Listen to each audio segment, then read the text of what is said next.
Hello, my name is Gonzalo Martinez. Today my presentation is about the effects of pre-cooling with an ice slushy on a 15-kilometer time trial performance in heat. So just to introduce the topic, pre-cooling in sports is a physiological strategy designed to lower core body temperature before exercise. According to Ewing colleagues 2024, pre-cooling aims to create a larger heat storage capacity, allowing the body to tolerate heat for longer periods before reaching critical temperatures that impair performance. Essentially, it provides athletes with a thermal buffer, delaying fatigue caused by heat stress. From a physiological perspective, pre-cooling reduces the rate of heat storage during exercise by lowering both skin and core temperatures, decreasing sweat rate and maintaining a lower heart rate at a given workload. This helps sustain cardiovascular efficiency and reduces perceived exertion during prolonged exercise in the heat. There are several ways that pre-cooling can be achieved, such as cold air exposure, cold water immersion, ice vest, and ice slurry ingestion. In this presentation, we'll focus specifically on ice slushies, as they're a practical and increasingly popular method used in both training and competition settings. Internal ingestive cooling, such as ice slurries, works differently from external methods by cooling the body from the inside out, lowering core temperature directly via the gastrointestinal tract and promoting vasoconstriction, which reduces heat gain. Bongers and colleagues 2017 highlight that pre-cooling is most effective in endurance and intermittent sports such as cycling, running, and team-based sports like soccer where high metabolic heat production occurs. Pre-cooling not only improves performance outcomes but also mitigates the physiological strain and fatigue associated with exercising in hot environments.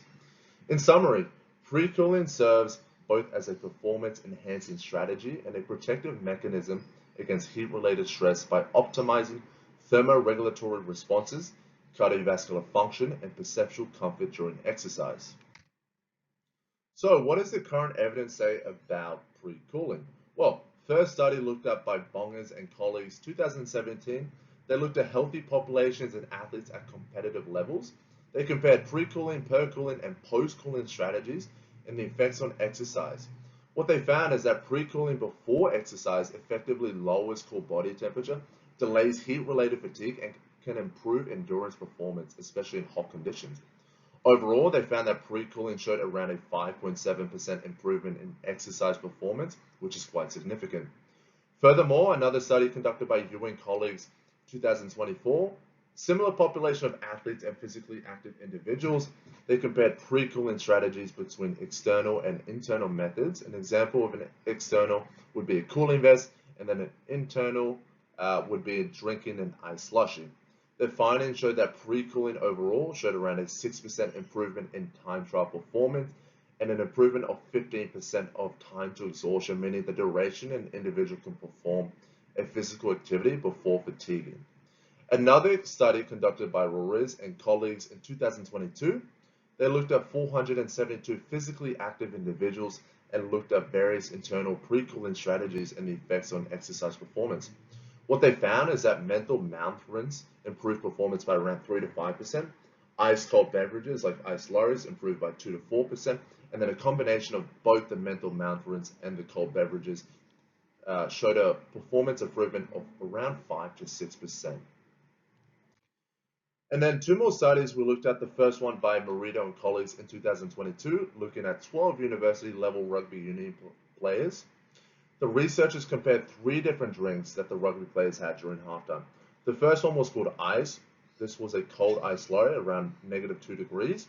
The second one was con. This drink had the exact same ingredients as the ice slurry, but it was served warm around 30 degrees. So this one tested whether the cooling, not the drink itself, made a difference. And the last one was what, which was just plain water, 30 degrees, basically just a normal hydration condition. What they found is that the ice slurry significantly lowered tympanic and skin temperatures compared to control and water. The ice slurry improved peak power and mean power during the second session, and an approximate performance improvement of around 3 to 5% increase in power output. Lastly, a study by Mahuda and colleagues 2018, they tested 3 groups of cyclists. One drank a thermoneutral beverage at 20 degrees, The second group did pre-cooling with an ice slurry and ice towels before cycling. And the third group did pre-cooling plus drank the ice slurry during cycling as well. Interestingly, from this study, there was no improvement in performance between any of the groups, which sort of contradicts most of the previous research I just mentioned before, showing that ice slurry can enhance performance. So, based on all the current literature and our interest in the topic, we hypothesized that consuming an ice slushy prior to a 15-kilometer cycling time trial in 32 degrees conditions will improve time trial performance compared to no pre-cooling. So methodology, pretty much how we designed this whole experiment. Essentially, it was a single participant case study and it was not blinded, so the participant knew which condition they were doing. There were 2 trials completed in a 32-degree heat chamber with 60% relative humidity. In week 1, the participant did the ice slushy pre-cooling trial, and in week 2, she did the control trial when no slushy was consumed.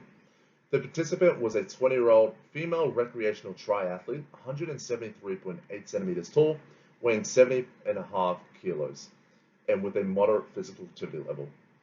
For the pre-cooling protocol in week 1, she consumed 7.5 grams of ice slushy per kilogram of body weight, which was around 520 grams in total. She drank it over 30 minutes before the time trial, having 1 cup every 5 minutes for 25 minutes. The cycling time trial distance was 15 kilometers. So the equipment used, we had a polar heart rate monitor, stopwatch, thermal discomfort scale, Wattbike Pro, centrifuge, thermal sensation scale, Littmann stethoscope and blood pressure cuff, lancets, ear thermometer, and a Borg RPE scale. So results, the most significant thing we saw was the performance and the time. The athlete in week 1 consuming the slushy improved time trial performance by 2 minutes, completing the time trial in 26 minutes in the slushy week compared to the control week with no slushy. Completing the time trial in 28 minutes, so showing a 2-minute difference, is quite a significant result, and this further supports what current evidence highlighted before already suggests would happen with the improvements in exercise performance. Another set of results we looked at was the core temperature pre and during the experiment. 30 minutes before the time trial, core temperature was the same in both weeks, around 37.2 degrees. After the ice slushy was consumed in the slushy week, the participant's core temperature dropped to 36.6 degrees, while in the control week, it stayed steady at 37.2 degrees. So that's quite a significant difference even before starting the exercise. At the 5-kilometer mark, the core temperatures were still low in the slushy condition, 37.6 compared to 38.2 degrees in the control trial. But by around the 10-kilometer mark, you can see the cooling effects start to wear off. So overall, this suggests that pre-cooling is most beneficial in those early stages of exercises, helping delay the rise in core temperature and potentially improving performance earlier on. Another set of results we looked at was heart rate and distance. In our experiment, we actually saw that heart rate was higher in this slushy condition compared to the control. This might seem a bit counterintuitive at first compared to the recent research that we did for this experiment. You'd think that cooling the body would lower the heart rate, but what's likely happening from these results is that the pre-cooling allowed the participant to work hard in the early stages of exercise and therefore had to work hard to support that higher workload demand. So in conclusion, our study aimed to investigate whether consuming an ice slushy prior to a 15-kilometer cycling time trial in 32 degrees condition would improve time trial performance compared to no pre-cooling. What we found is that the ice slushy ingestion did enhance time trial performance, which supports existing evidence that pre-cooling improves exercise performance. However, further research is needed to explore sport-specific physiological responses and then long-term adaptations to pre-cooling strategies. Some practical implications for athletes and coaches is to consume 20 to 30 minutes before your exercise with the split doses over several minutes is most likely to be the most effective based on our study and the previous research. Athletes should also trial and training first to ensure tolerance. Okay, you don't want to be doing this on a competitive match day, on grand finals days. You want to be able to trial this before you implement it. Furthermore, you also want to avoid overconsumption to prevent any gastric discomfort, and it's most likely to be beneficial in those early stages of exercise performance, like we saw in our own experiment. Thank you for listening.